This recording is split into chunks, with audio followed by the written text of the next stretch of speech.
everyone. I'm from NCSA, Thailand.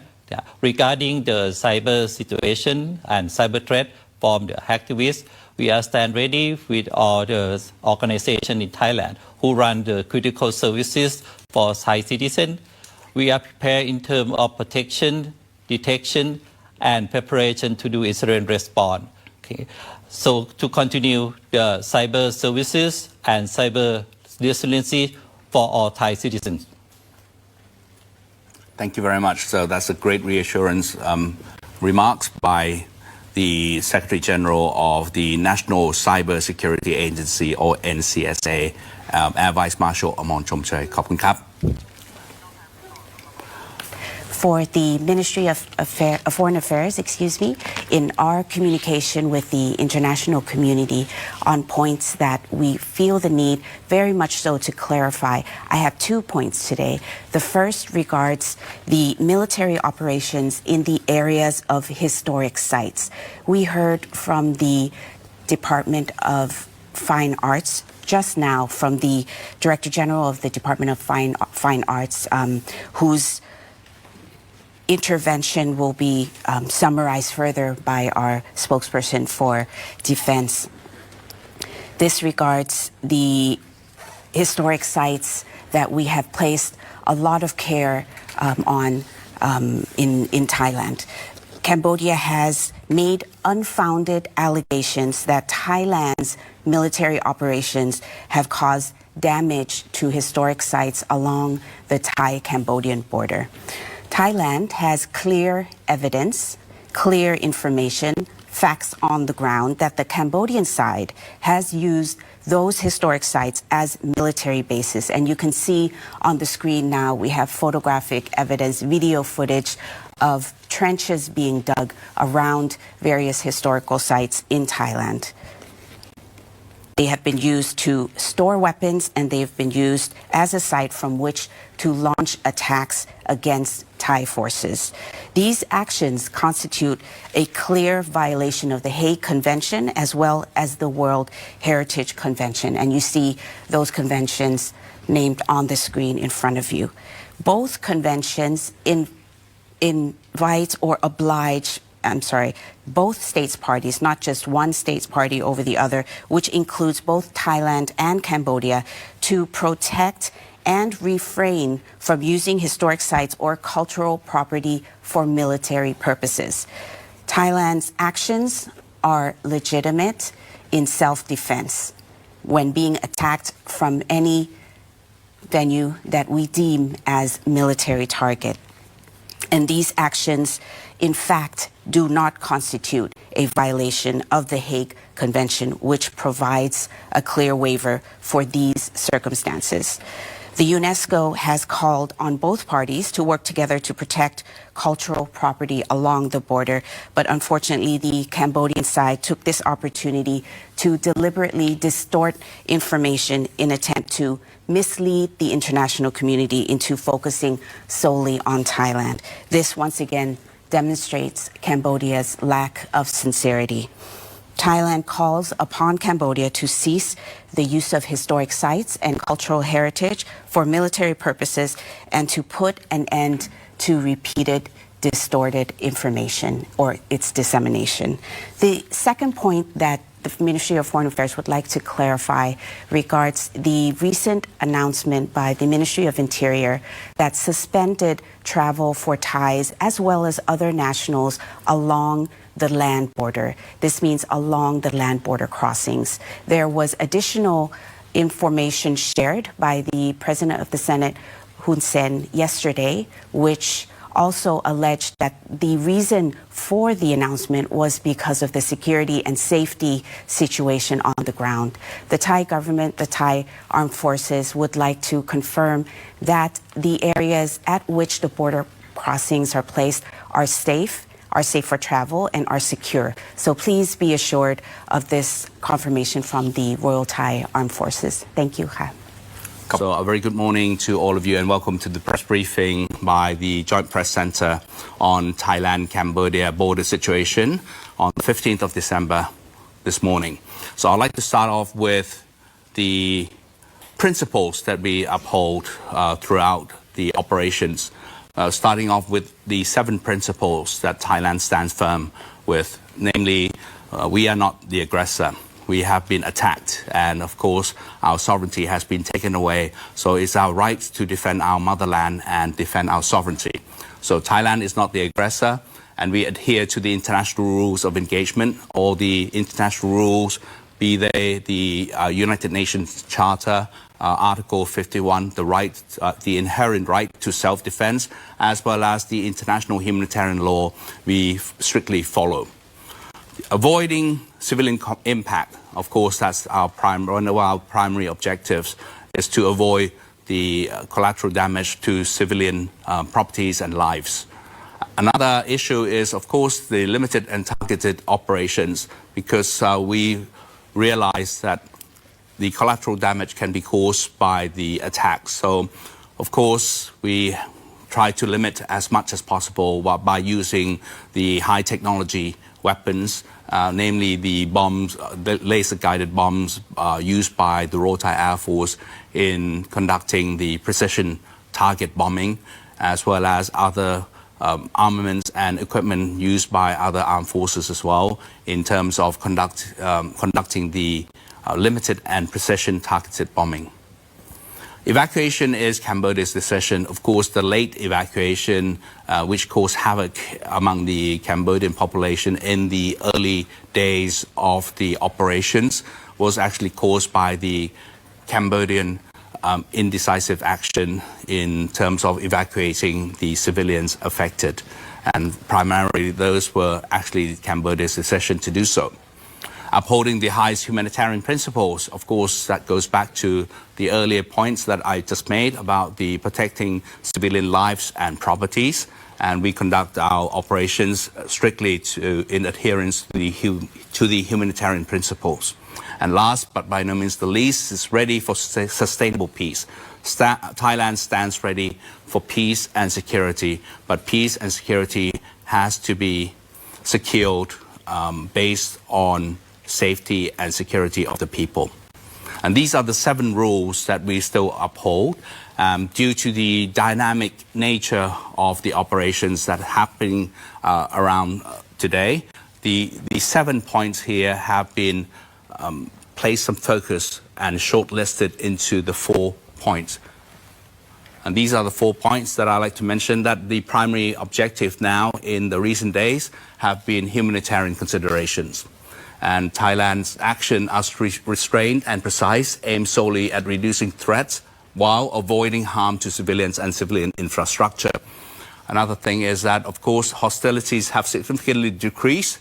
Thailand continues to exercise maximum caution and proportionality in accordance with international humanitarian law. Other 2 points are that our primary concern remains the safety and the suffering of civilians on all sides, including Thai and Cambodian civilians, including access to food, medical care, and basic humanitarian needs.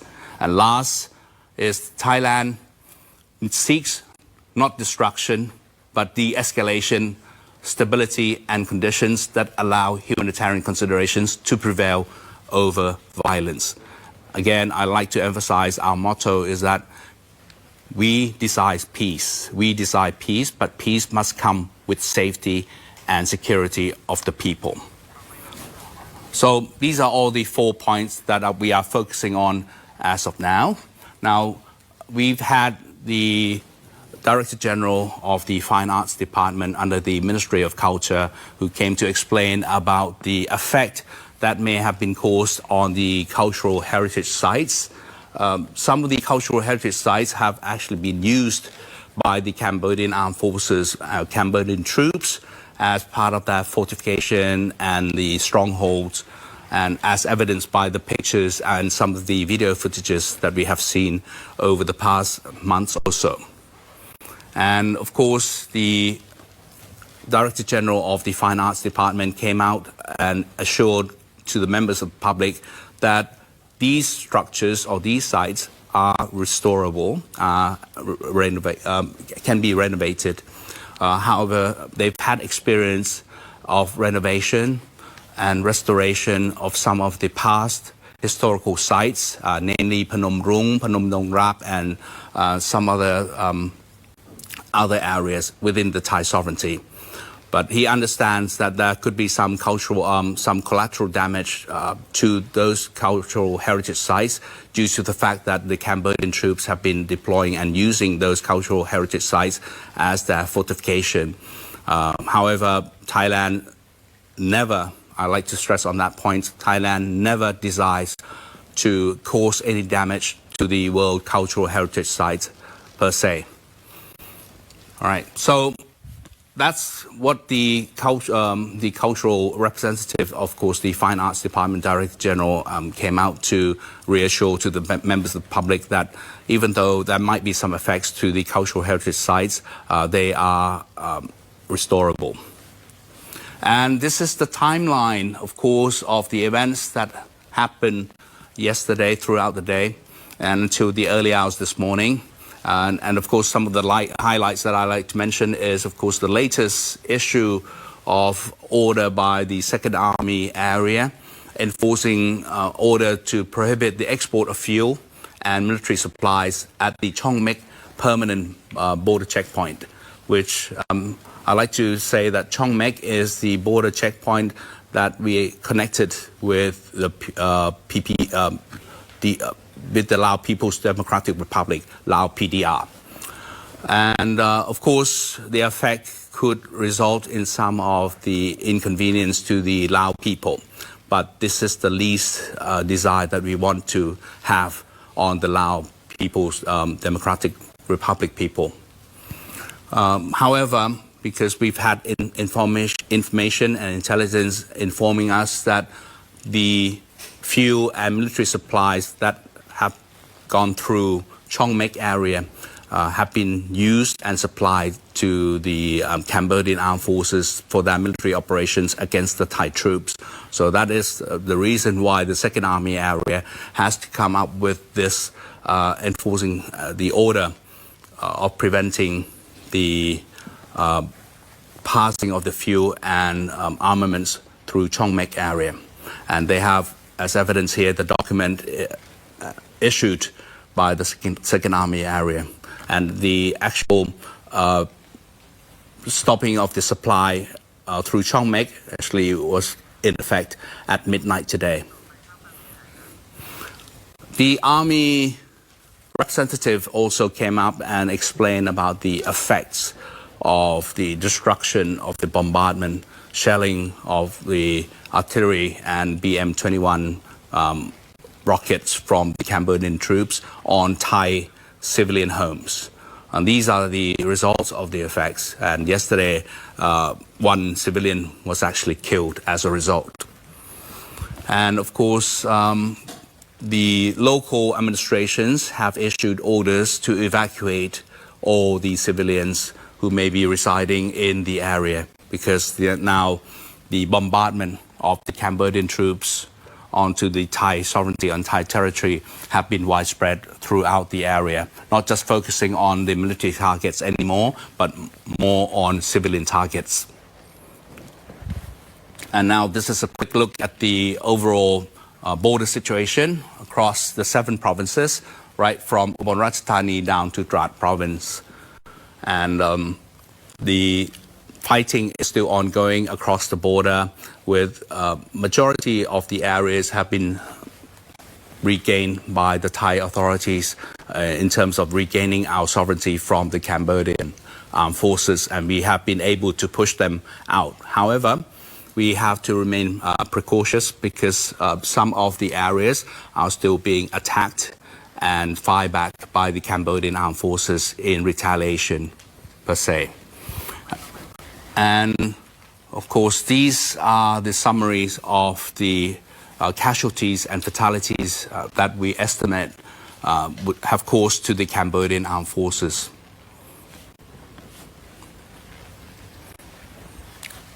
Now, the Royal Thai Police came up with the information to tell the public that with the recent announcement by Phon Klang Police Station in Nakhon Ratchasima, he warned the public to listen to what the official authorities have to say. However, not to panic over it, because obviously some of the information here may have caused some panic situation. But the recent report or the recent announcement by Phon Klang police station is that they would like to seek cooperation from members of the public to be vigilant of possible intrusion and suspicious sightings of course, what we deem to be the perpetrators, spies, and of course the missionaries